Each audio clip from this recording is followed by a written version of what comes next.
হিকমতের মাধ্যমে, উপদেশের মাধ্যমে আমাদের চক্ষুকে আল্লাহ সুবহানাহু ওয়া তাআলা উন্মোচন করেছেন, যার মাধ্যমে বুদ্ধি বল দিয়ে ভালো খারাপ বুঝে মানুষ আখিরাতের পুঁজি তৈরি করার তৌফিক পায়। এজন্য আমরা আল্লাহর শুকরিয়া আদায় করি, বলি আলহামদুলিল্লাহ। আল্লাহ সুবহানাহু ওয়া তাআলা সূরাতুল কলমের 4 নম্বর আয়াত বলেন, ওয়া ইন্নাকা লাআলা খুলুকিন আযীম। আল্লাহ রাসূল সাল্লাল্লাহু আলাইহি ওয়াসাল্লামকে দুনিয়ার মানুষের সামনে একটা সার্টিফিকেট দিলেন যে আপনি নৈতিক চরিত্রের সবথেকে উচ্চমানের মানুষ। নৈতিক চরিত্রের সব থেকে উচ্চমানের মানুষ হচ্ছে আপনি। এটা আল্লাহ সুবহানাহু ওয়া তাআলা আল্লাহ রাসূল সাল্লাল্লাহু আলাইহি ওয়াসাল্লামকে দিয়েছেন। সেটা সমাজ কেন্দ্রিক হোক বা আমাল কেন্দ্রিক হোক, ইনফিরাদি হোক বা জামাত হোক,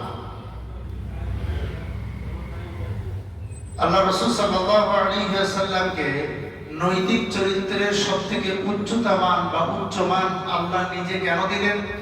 আর এখানে আযীম শব্দ ব্যবহার করা হয়েছে, খুলুকিন আযীম।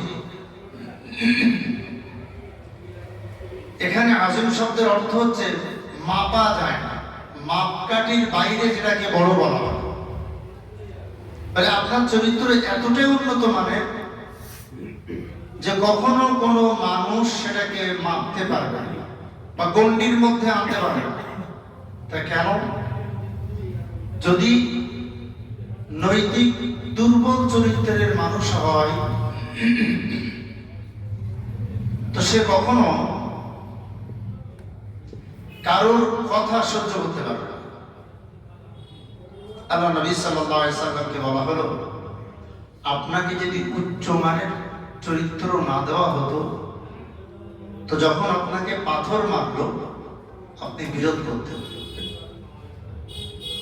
আপনাকে পাথর মারা হয়েছে আপনার ইনফেরাদ বা পার্সোনাল কোনো বিজনেস, দৌলত, সম্পদ বা নিজের লেভেলটা বাড়ানোর ক্ষেত্রে নয়। আপনাকে পাথর মারা হয়েছে আমি আল্লাহর কথা লোককে বলার জন্য। কোনো সম্পদ নেই সেখানে। তো সেখানে আপনাকে যখন পাথর মারলো আপনি তার জন্য দোয়া করলেন। এটা কোনো নৈতিক দুর্বল চরিত্রের মানুষের দ্বারা সম্ভব নয়। একটা যদি আমাকেই মারে, আমি তো 3টে মারা ধান্দা থাকি। আমাদের চরিত্রে এবং ভুলতেও পারবো। জিবরাইল আলাইহিস সালাম এসে বললেন, ইয়া রাসূলুল্লাহ সাল্লাল্লাহু আলাইহি ওয়াসাল্লাম, আপনি শুধু একবার বলুন, 2 দিকের পাহাড় দিয়ে এদেরকে ধ্বংস করে দেব।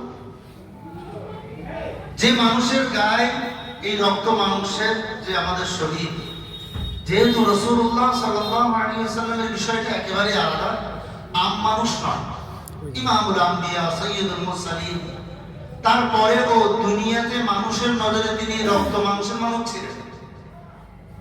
তার কাছে ওই আছে মহামানব, খুব দামি মানুষ।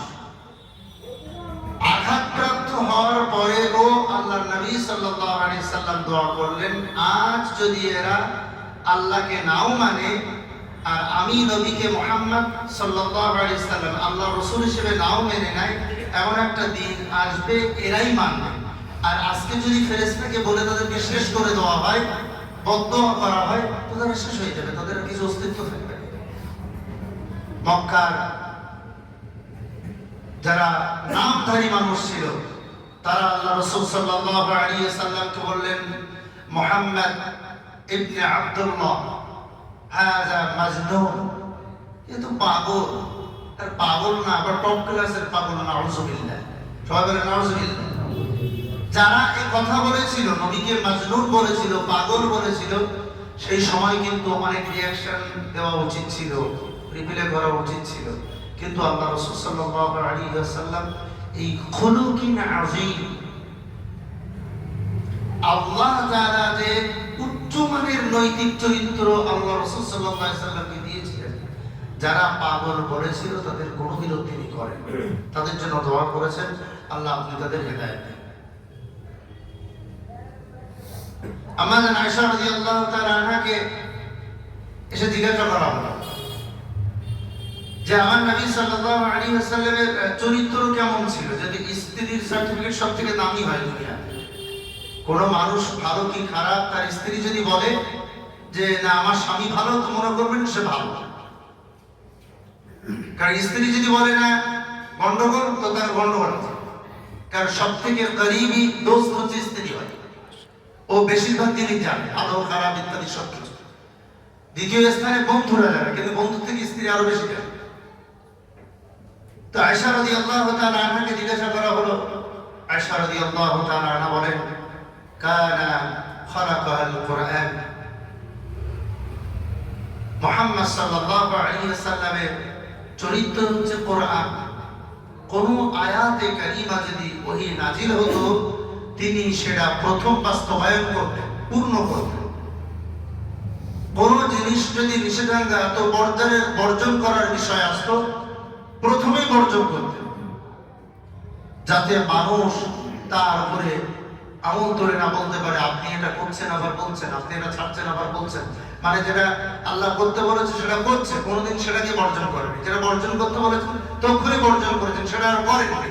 তো এই বিষয়ে যদি আল্লাহ নবী সাল্লাল্লাহু আলাইহি ওয়াসাল্লাম নরমিয়াত পেশ করতো, ঠিক আছে অসুবিধা নেই, পরে করলে হবে, ও কোনো ব্যাপার নেই, ঠিক আছে ঠেলে ঠেলে এদিক ওদিক করে দিলাম। যেটা আমরা করি, স্বাভাবিক মানুষ আমরা করে থাকি এগুলো। আমরা দুর্বল চরিত্রের মানুষ বেশিরভাগ। এই আয়াতে কারিমায় যখন আম্মা জান আয়েশা রাদিয়াল্লাহু তাআলা আনহাকে জিজ্ঞাসা করা হয়, তিনি বলেন